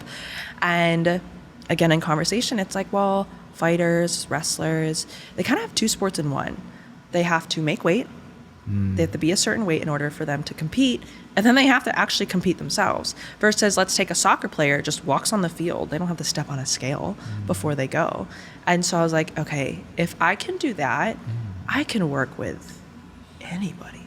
Like, they're the hardest of the hardest, most complex group, in my opinion. So if I can build the skills to work with a fighter, I can work with basketball. I can work with running. Like, of course, there's nuances to every sport, but I'm like, that's got to be one of the hardest.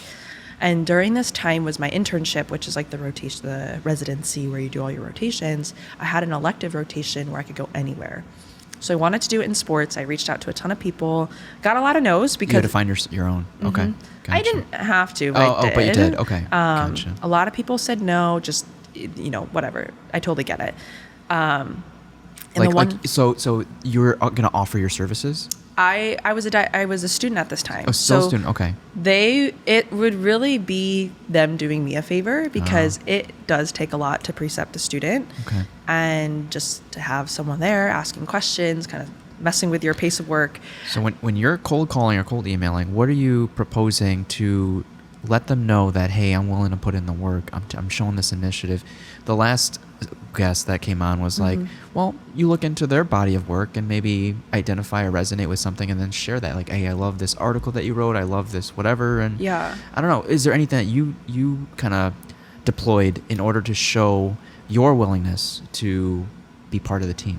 Yeah, from what I remember, I think I remember spending a lot of time on that email and making sure that it was crafted perfectly. Yeah. For me, it was I looked into a lot of what they did and then spoke on that. Hey, I really admired your work here, blah, blah, blah. Yeah. Where I ended up going was a UFC Performance Institute in Las Vegas. Okay. And I think the fact that I was like, I will just come to you. Like, I will go to Vegas. Like, please host me. And they were brand new kind of brand new at the time, maybe a year or two in. So they didn't really have a lot of set systems in place, I think. So they're like, we want people to learn from our facility. The Performance Institute is really there to research and to spread awareness and education. And that way, more fighters cut weight more safely and engage in this very dangerous sport in the safest way possible. Yeah. And I think for them, it's like any chance that we can spread the word, like, we'll do it.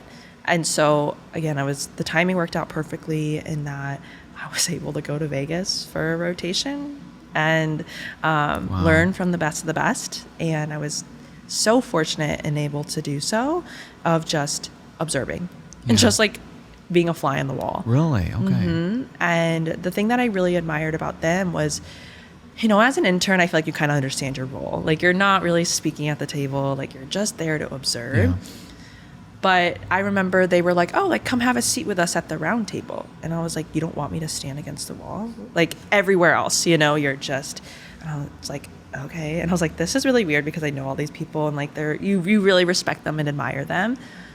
And then they were like, Christina, like, what do you have? Like, they were doing like, what are you going to look forward to this week? And they asked me, and I was like, you acknowledge that I'm here? Like, this is crazy. I feel like as an intern, you just don't get that. Yeah. At least you didn't back then. Wow. And so I was like, the fact that they think carved out space for you. Exactly. As a visiting intern, like, I really respect that a lot. And so it wasn't really, it was the people there that really, really made it an awesome experience. Everyone there understood that I was learning, would allow me to shadow not just the dietitians, but the strength coaches and the sports scientists. And I got to learn from them and really how they communicate with their athletes and what are the things that they're looking out for. I got to speak with the athletes themselves who, I didn't really have a lot of exposure to fighters, but when I was there, you see what they do on TV and you're like, I'm nervous, but it's not like they break out into fight and like fight everybody, but right? They're actually like, really cool. Yeah. But you're young and naive and I remember having such deep conversations with them, very cool. like on the bench at lunch. And I was like, the fact that you feel open to share these fears that you have in life, I don't get that with a lot of athletes. They're very surface level until they get to know you. Like, these guys were just like, boom, like, these are the thoughts I have. And I was like, wow, like, thank you for sharing. But also, what an amazing group to work with. There's so many layers to these athletes. They're not the, malicious or I don't know, like, they're not just the fighters that you see on TV. Like, they are really genuine. The most respectful athlete group I feel like that I've worked with is fighters. They'll always shake your hand. They'll always make eye contact, say thank you, all that stuff. They're just happy to be there. And they've always been the most respectful and, in my opinion, the most genuine. They're just like truly themselves. A lot of them are really weird, honestly, which I respect. I respect that a lot. To not hide your weirdness. No, like they'll on their phone, they'll have like some anime character as their background, and then you'll ask them and they'll just like keep talking, and you're like, sounds good. I now know everything about this anime character. I'm like, you guys are so weird. I love it. They're just so themselves. Yeah. And it broke a lot of, I guess, stereotypes that I had, just kind of not having, in more of a corporate setting, you kind of have to put on, right? Whereas Totally. I'm a fighter. That's what I do. You know everything that I do. I can just be myself. Totally. And I love it, and those are the people that I resonate with. Yeah. And so after talking with them, and even the fighters are like, yeah, like we don't really get help. Like nobody wants to help fighters from a nutrition standpoint. I see. It's so scary. I mean, people have died making weight. So why would you want to touch something with such high risk? But for me, that was like, well, if I don't help you, like who will? Probably some unqualified, person, and that's not safe for you. And I wouldn't be doing my due diligence to help you amazing people. Like you guys are the nicest group ever. Right. And why would I back away from that? So since the beginning of my practice, I was like, I really want to take any advantage that I can to work with any fighter, MMA, jiu-jitsu, wrestling, kickboxing. You ever think of bodybuilding? I have not worked with a bodybuilder. I've worked with powerlifters. Okay. I think bodybuilding just has a lot of things in the niche of their sport that I just am not as well equipped with. Okay. Interesting. But because you said if you can do fighters, you can do any. It's like what are you missing then? I could. Yeah. Yeah. I think for me, and something that I want to really challenge myself on, is thinking beyond the scope of a traditional team athlete. Okay. We're starting to move in this direction of sports nutrition, of thinking about your tactical athletes. So tactical athletes meaning military, first responders, EMTs, firefighters, policemen. Thinking about your job requires you to be active. You're not sitting at a desk and typing away for the majority of the day. You're being active. In the case of if you're not physically fit, it becomes a safety issue for the rest of us. Yeah. The last several line of duty deaths, it happened because they had a heart attack while walking up the stairs of a high-rise, not because something collapsed on them. Yeah. Right? Yeah. One of my friend's boyfriend is a firefighter in training, CFD candidate, and he was saying that. And, we were joking like, oh, they're going to probably say it's like smoke inhalation, which of course that plays a huge role, but it's not the only factor. Like, were these guys eating healthy? Were they training? Were they sleeping well? Stress management, all of that obviously is important, a lot easier said than done. But these guys and girls also need our help, like just because they don't have a team on their chest or have a ball sport, like they're still active in that way. Have you kind of put some feelers out there? Because it starts with the employer, right? So if the department isn't even open to that idea, it really falls on the individual responsibility to manage their own diet and fitness. Yeah. And I feel like with that, Oh, did it fall? I don't know. It's fine. Maybe I'm hallucinating. Okay. I feel like with that, I remember one time in Boston, in my apartment, there were some Boston firefighters in there just because our fire alarm wasn't working. So they needed to be like on duty basically. And I remember asking them, I was like, does anyone ever help you with your nutrition? Like, I was just curious. Was that your first question? Yeah. I was, well, not really, but like, I was like just genuinely curious. I was like, are you guys busy? I have a question to ask. It's a good question. Yeah. Yeah. And I don't really talk to a lot of firefighters. No. And what'd they say? They were like, no. And they had a program that comes and helps them that they were talking about, that wasn't in the department but hired, and they were talking about that. But kind of like the fighters, it was crazy because there's such a family mentality. I feel like all of them came around. I remember being in a circle, and they and we were singing Kumbaya, and they initiated me into the program. No, but we were in a circle, and then they started talking about like the fears they had. They're like, I can run into a smoking building no problem, but I'm scared to have a heart attack. And I was like, whoa, this is really deep. And they all started sharing their feelings. And I was like, what did I do? Well, there's an opportunity. Totally. Yeah. There totally is. And I remember reaching out to that company and trying to get involved, and it just didn't happen. But I'm definitely open to the idea and open to, I feel like those athletes give so much to us, and like to only ask for nothing in return. And so the least I could do is help. If I've developed this skill set in nutrition, the least I can do is help. Can you with that. imagine creating a sub Patreon for first responders? like a It just creates so many different Patreon. People are like, what's happening, Christina? You're losing it.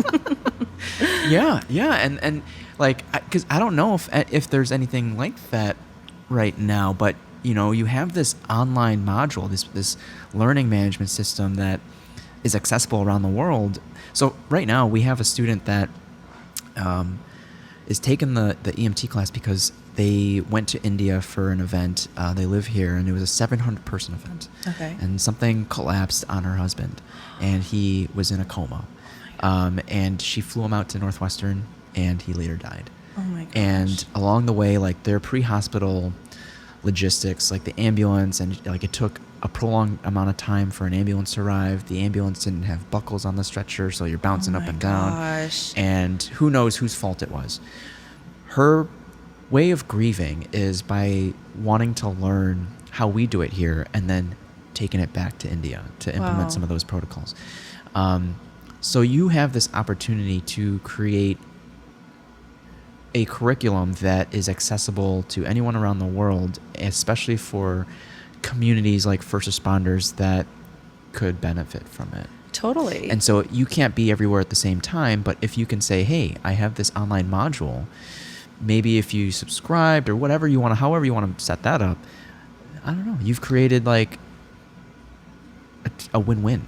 Totally. Yeah. I mean, the information is out there, like it is on the Patreon page. You just have to listen. And again, listen to it passively. You can do it while you're, hanging out. Well, but I wonder if you can contextualize it. Yeah. Maybe a little bit more, make it niche. Yeah, totally. Yeah. I think and this just goes to the point of there's opportunity everywhere, I feel like, for dietitians. I think we need to think beyond the scope of just team sports. I love working with team sports, don't get me wrong, but there's a lot of runners out there. There's bodybuilding, there's powerlifting.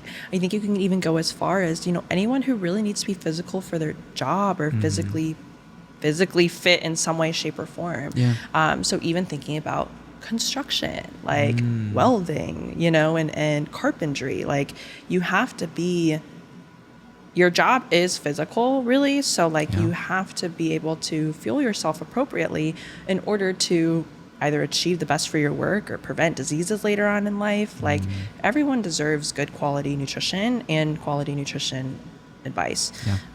So there's so much opportunity out there, and I think you'll always come across people who are like, I just want to work for a pro team. And I'm like, okay, whatever. But like, I just want to help people. I've always told my athletes, I don't care what team you're on. I don't care what brand is on your chest that you have to wear every single day. Like, in the end, you do that job, but then you come home and you're a brother, a sister, a wife, a husband, like, a friend. You're a human, and so you need to be taken care of in that way.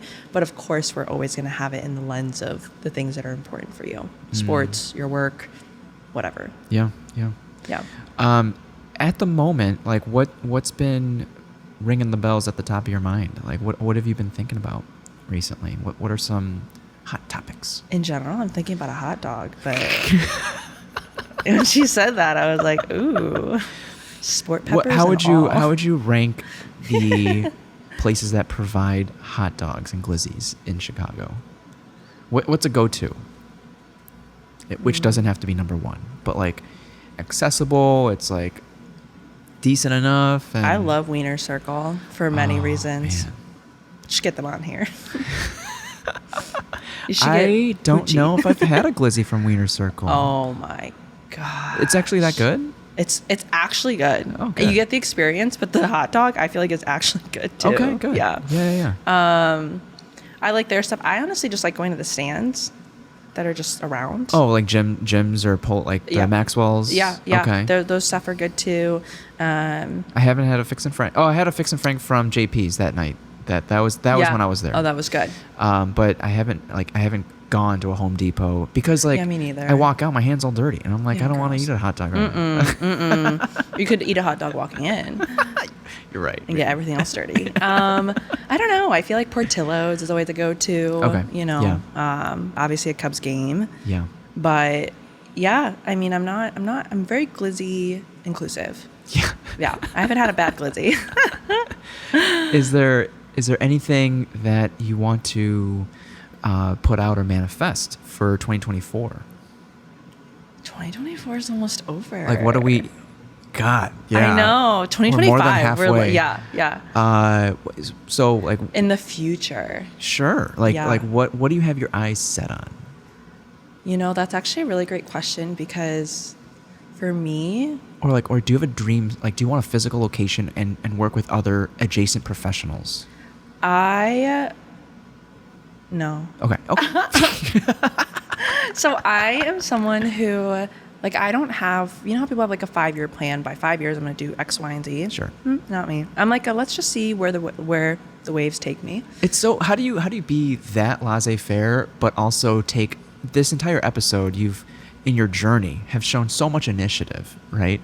So like you're maybe ready for when opportunity like strikes, totally. Right? But you can't have that expectation that those opportunities will arise. Yeah. And that's the thing for me is you keep your standards high, but your expectations low. Nothing is a given. Right. Nothing is expected. And that's where people become disappointed. Oh, well, I didn't get that raise. It's like, that wasn't that wasn't just handed over to you. You should be grateful that you did get a raise if you did. And then that has really helped me a lot. And so maybe back then I probably would have been like, by 2020, blah, blah, blah, I'm going to do this. I'm going to make this much money and I want to have these goals. But I'm just like, I do believe in the power of like manifesting that and speaking that into existence. But I'm also just like, or you could keep your eyes open and see what opportunities are available in the present moment. Okay. And so I don't know, for someone who comes from a type A profession and is pretty relatively organized and likes to put myself out there, I'm very much so like, whatever is meant to happen. Seems very well balanced. You know what? It's working thus far. So we're just going to continue, and I don't stress myself out over nothing. Yeah. So I'm not sure really what the future holds. If you were to ask me a year ago, I would have said a lot more team talks and, speaking to different colleges and teams. And this year has been more so of a year of travel and networking. And I actually have a corporate wellness talk coming up, and doing these events. And I have another event coming up in Chicago, which I'm super excited about. So, it pivoted. So what are these events about? Like, are you just one like type of speaker? Like, are there other adjacent professionals at this? Or No. It's all it's like mainly nutrition. Yeah. I love speaking on a panel. I think that's also where I thrive too, of kind of bouncing ideas off of each other. Okay. But these events in particular is just myself and nutrition. Yeah. And just giving a talk and sharing more practical advice. The first one I had was with Viore. I always wonder how to say that. Well, there you go. Thank you. Not spoken on behalf of Viore, but there you go. Love their stuff. Their clothes are so soft. And then coming up in October is an event with Wilson. Oh, wow. Yes, you can think of the volleyball. Yeah. Wilson in Gold Coast. Nice. So they just moved into this new space. I don't remember, but pretty recently. It's beautiful. Sure. An amazing space, and I absolutely love their stuff. This top is from Wilson. Okay. And so I really love their brand and their... So you still have your toes in tennis a little bit. Maybe I do. No, but Wilson does golf. They do basketball, volleyball, and... yeah, I don't know. It's just a vibe check, you can tell that they were good people. And so, I was like, hey, I think it would be really great to do an event here. They have an amazing space. People need to see it. So, let's make it happen. If you were to plan your ideal wellness event, what type of professionals would you want to include in that event? I see a lot of yoga events recently, right? But what would your ideal wellness event look like? And you can think of location. Are we on a beach? Are we in the forest? Are we in the city? Are we on a rooftop? We're in a Costco getting hot dogs. Can you imagine? Health and wellness, everybody. Yeah. Oh gosh. You know how naughty I get? What? I get a slice of pizza and a hot dog because the drink comes with the hot dog. But not the pizza? Not the pizza. Costco. Yeah, but I want the drink. So you do want the drink. Yeah, it's kind of do a 3-way but combo. But you want the pizza. Yeah, more than I want the hot pizza. dog. I want both. So. Oh, okay. So it works out perfectly. It does work out. Have you tried their cookie? Not yet. I know that was one of the most. I tried it for market research. Do they warm it up? They warm it up. Oh, nice. For me, it took me multiple days to eat that cookie. Oh, it's that big, yeah. Dense. She's thick. Okay. She's a thick cookie. So just beware. Just letting you know. Do they put some sea salt on top? Did they? I don't think so. I don't know, but it was. You can sprinkle your own Malden sea salt on there. BYO salt. This guy's crazy at Costco right now, eating a full pizza, a hot dog, and a cookie. With my own Malden salt. With your own Malden salt. Actually, Costco sells Malden salt now. Do they really? Yeah. Oh, I need some, yeah. Yeah, I mean, you could stock up, honestly. Yeah. You'd be set for, like, life at that point. My ideal event. Yes. No one's ever asked me that question. That's a good one. And, once I say something, I'll think of a better option. Like, at 8 p.m. tonight, I'll be like, Victor, I got it. Yes, yeah. I think I'm thinking in the sports realm, having a dietitian, a strength and conditioning coach, those two relationships work hand in hand. Okay. Having some sort of physical therapist, more so on the rehab recovery, because like every athlete gets injured, and a mental performance coach for sure. Wow. So mental performance thinking, how do you handle yourself under pressure? How do you deal with these standards that are set on athletes? Pre-game anxiety, how to handle losing.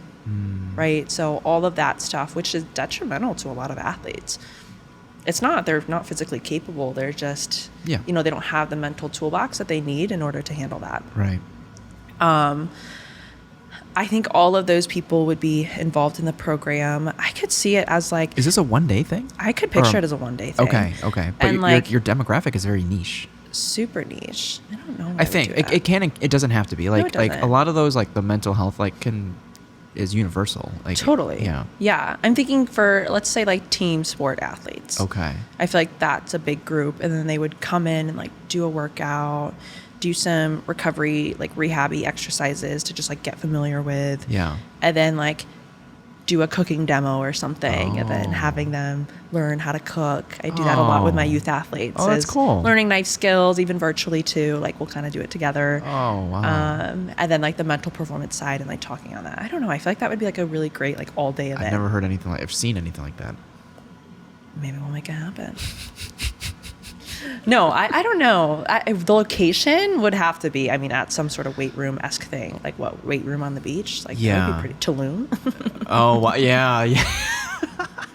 That would be a logistical Rent nightmare. out a mansion in Tulum, Yeah. How hard could that be? No, can't. I'm sure it's easier than you think. Oh my God, so easy. Done. Already done. I'll get my assistant on it. It's me. I am the assistant. Wow. Is there... I know we didn't talk about grad school. Was it at Boston as well? Or was it... Okay. Mm-hmm. It was, okay. Grad school was also in Boston. I stayed in the same program. And grad school is where you really learned about research, reading research, interpreting research. Oh. You read a lot of papers. And then more of the nuances and more in depth of the medical nutrition therapy. Okay. And...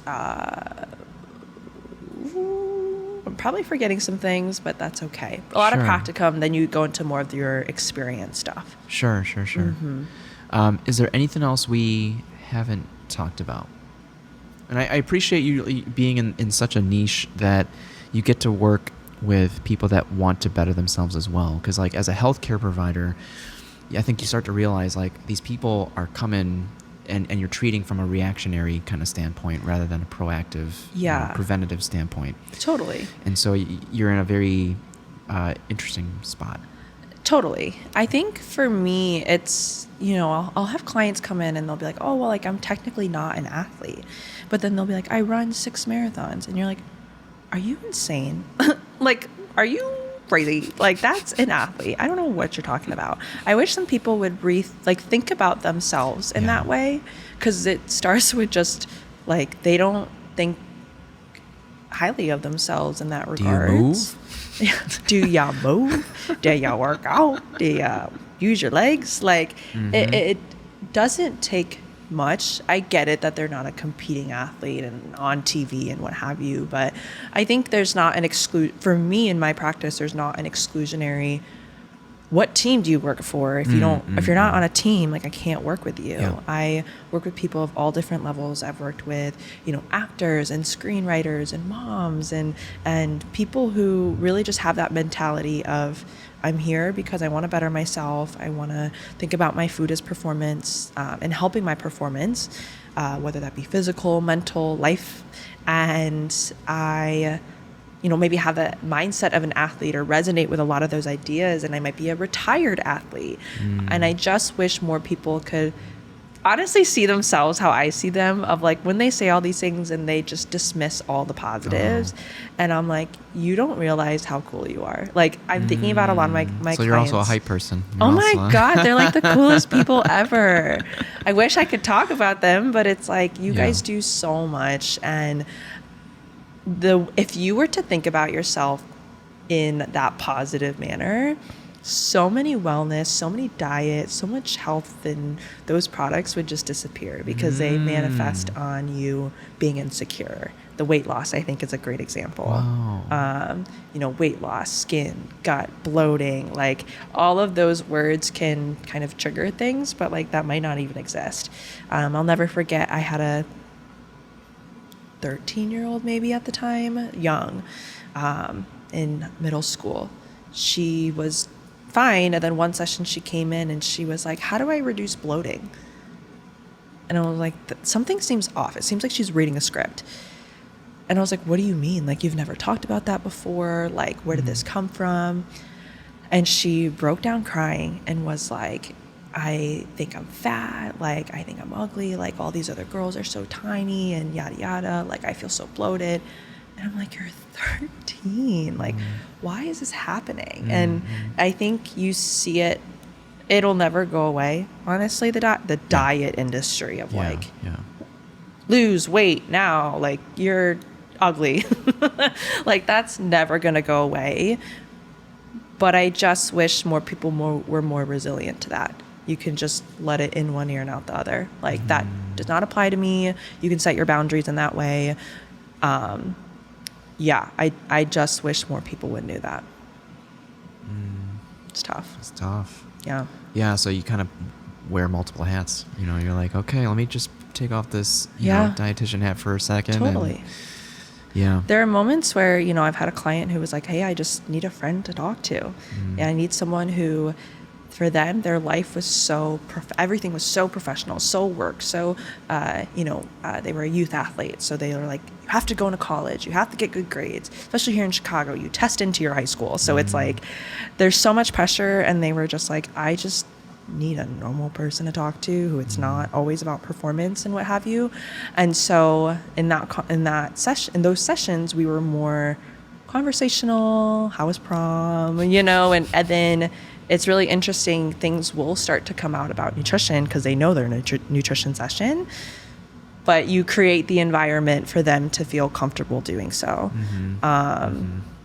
And it's not always just chart, here's your diet, there you go. Like nutrition has layers when you think about it for people. It's not just, if we were to just tell you what to eat, the job would be too easy. Everyone would do it. Yeah. But there's layers to it. Okay. There's so much complexity. You do wear multiple hats for sure. Is there a complexity that's out of your control that you wish you could change? Or a nuance that you're like, damn, if only I had control of this. If only I had enough money to give people for them to be able to like afford food, get to go places, time. I wish I could give people more time. Yeah. That's why I try to do a lot of like time saving hacks, let the grocery store do the work for you.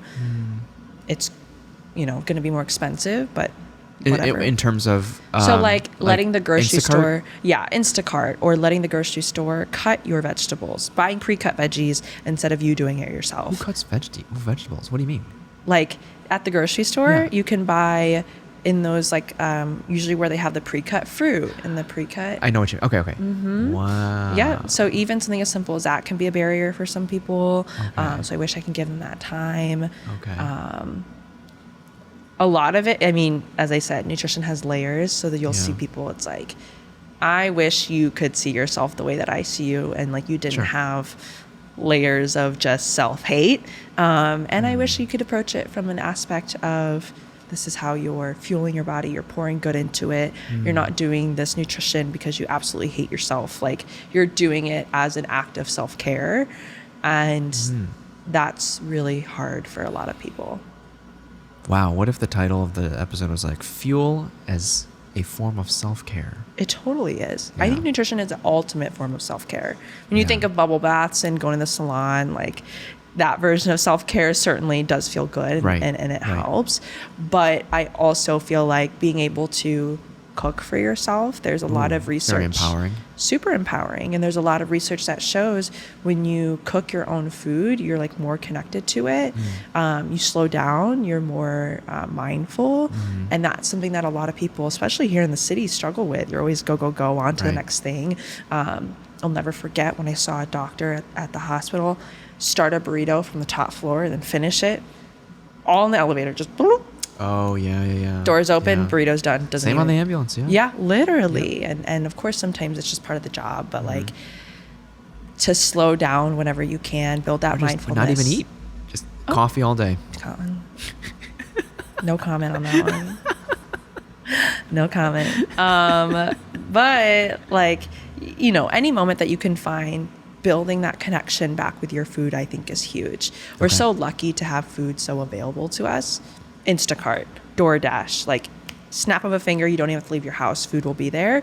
We're so lucky that that is an option, but at the same time, the kind of downside of that is we start to lose that connection with our food. Maybe we're overeating, right? As a result, we miss that connection.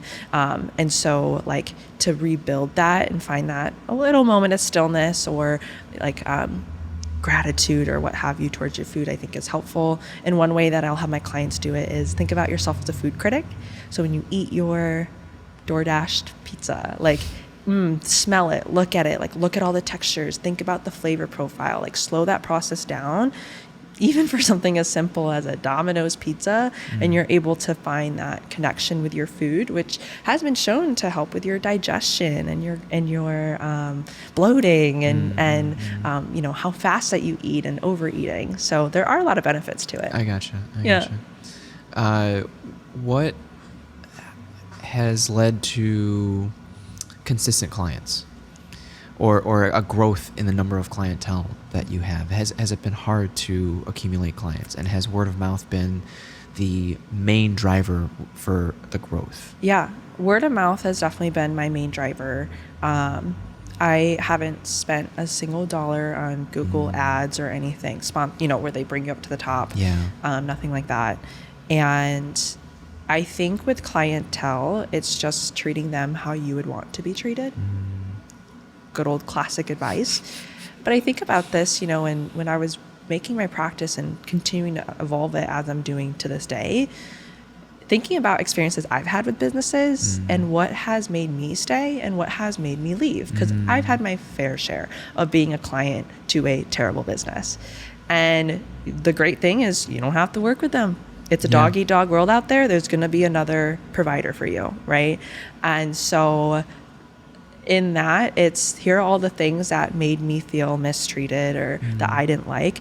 I promise to never do that to my clients. Right. You know, like, I promise to respond to their messages within a decent time, you know, not like a month later, but like also, you know, having that boundary with myself, right?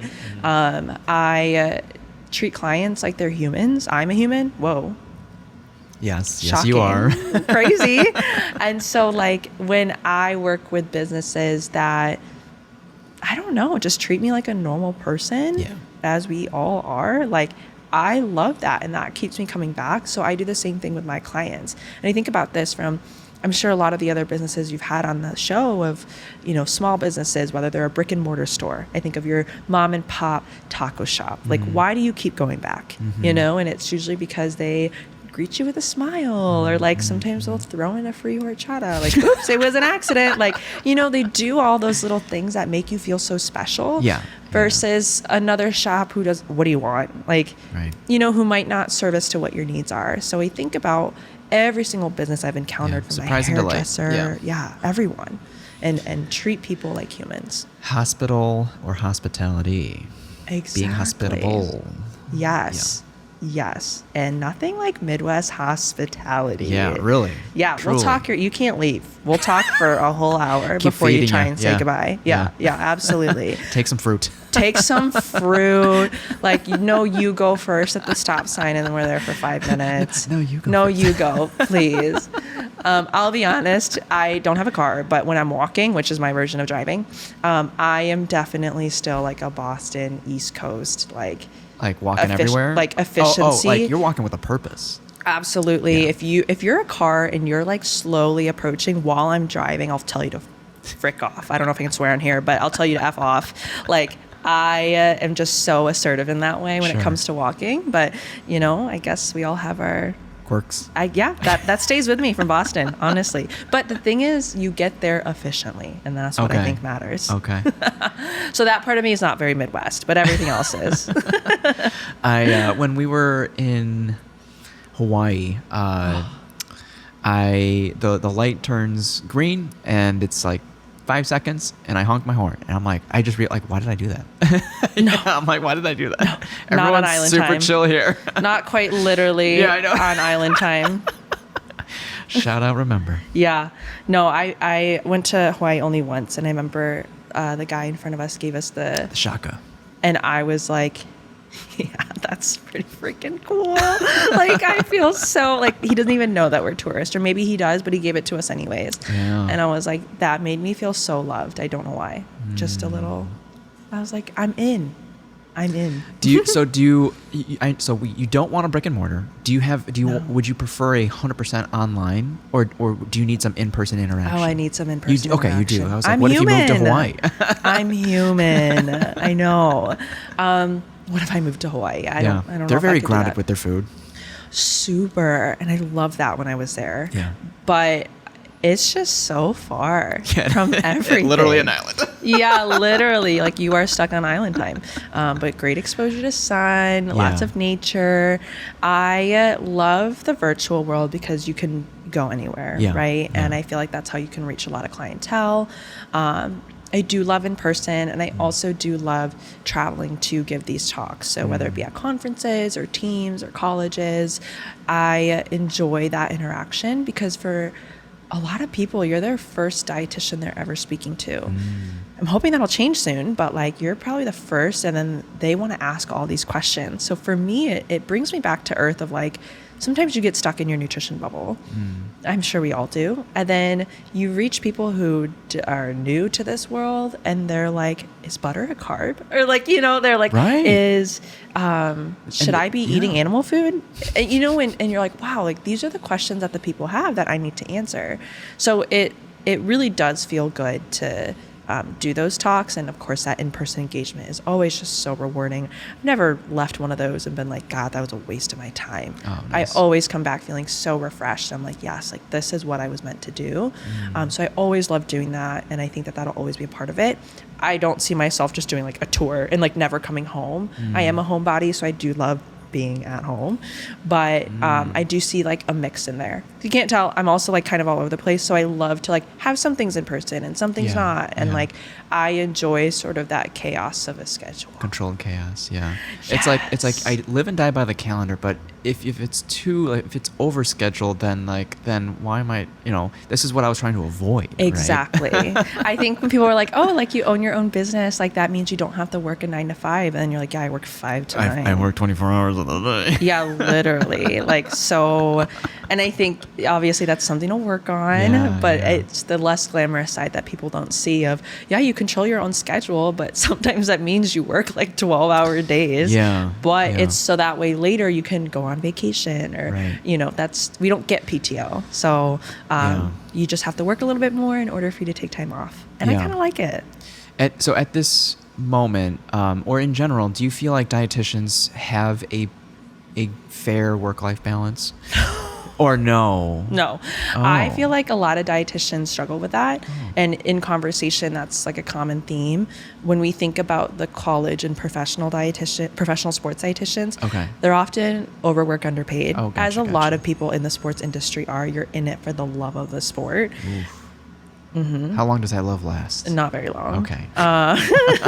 Or for some people, they're for lifers. They're just people who love the job, but all their weekends are gone to the sport. Yeah. They, might be away from their family. They might not be able to go on vacations. Those are things that I just really prioritize in my life. Sure. So it just doesn't align. But you tend to see, they'll make the less or same amount of salary, but for more working hours. I think also in the dietitian archetype, the stereotypical personality, we're kind of type A, and we're helpers, and we're people pleasers. So we'll give, but a lot of dietitians tend to struggle to either set that boundary or say, no, like I can't do this project, or I can for a certain amount, and that tends to be a struggle. But I feel like that's also just kind of a healthcare, like general archetype too. I think so. Of you help others, right? And you can't pour from an empty cup, but that's a lot easier said than done. Well, you realize it sometimes when it's too late. Exactly. And so my mentor told me when I first started, she was like, set those boundaries, have one day where you don't work, because you're probably going to work one day out of the weekend or just think about work. Have one day where you're just yourself. You're just Christina. You're not a dietitian. You have a life. Like, have at least one day a week. A thing for me was whenever I go on vacations, don't take the work laptop. I mean, how many times are we going on a vacation and then taking our work laptop just in case? But it's like, you can always answer an email through your phone if you really needed to. But it's like almost like an emotional support laptop. And so for me, I'm like, nope, that stays at home, disconnect, like leave that as it is.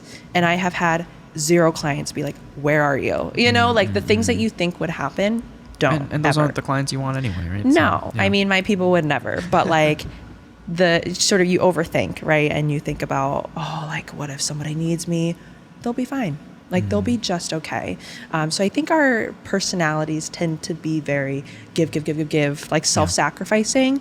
And that's what can cause a lot of like the burnout and like leaving the industry and doing something else or just quitting in general. Sure. Yeah. Sure.